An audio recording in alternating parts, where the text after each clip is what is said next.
Welcome back to Chasing News. I'm Bill Spadea. Monday is almost here, and it's a holiday. That's right, it's Columbus Day. But one town in New Jersey just decided to call it Indigenous Peoples Day. Princeton is now the second New Jersey town after Newark to officially recognize the second Monday in October as Indigenous Peoples Day. Princeton officials say the move is aimed at inclusion. A handful of towns in upstate New York celebrate Indigenous Peoples Day, including Woodstock, Ithaca, and Rochester. Let's see what tonight's panel thinks about this. Lisa and Bob.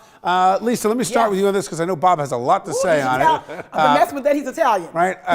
Let me ask you, though. I mean, this comes without historical context. I asked this question, which Indigenous people are you recognizing? The savage cannibals of the Carib tribes or the Like Taino Columbus? Indians who were partnered with Columbus? The savage people Which like ones? Columbus? Go ahead. So let's be real clear since you want to go historical. The fact is, Christopher Columbus did not discover America, so Lisa Durden is happy that they're rejecting that notion, and in Newark and other places like Princeton, they are now saying, let's talk about the facts. The indigenous folks were here, give them that day, so I'm perfectly okay with it. I don't want to celebrate this man, he's a liar and a murderer. You could put these facts aside because they're in dispute, obviously, because the history and the way that this has been done for political correctness is an outrage. And it's an outrage to the Italian-American community. And it's really an outrage to me.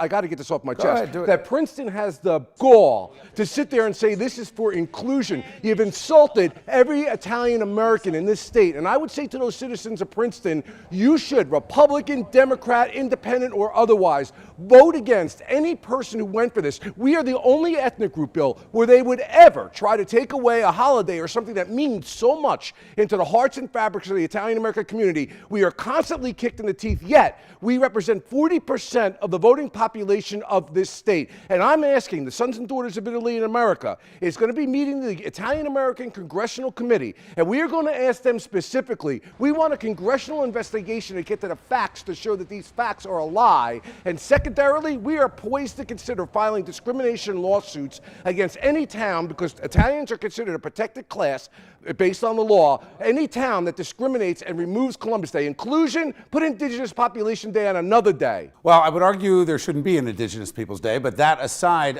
Lisa, Bob makes a pretty compelling Nor point. should there be a Columbus Day. I would be in agreement with just getting rid of both of the days since there's a disagreement. But I live in Newark, so we're good. We're not going to bring back Columbus Day. It's done. As for me, it's Columbus Day. The man was a hero. Happy Columbus Day. Enjoy the weekend.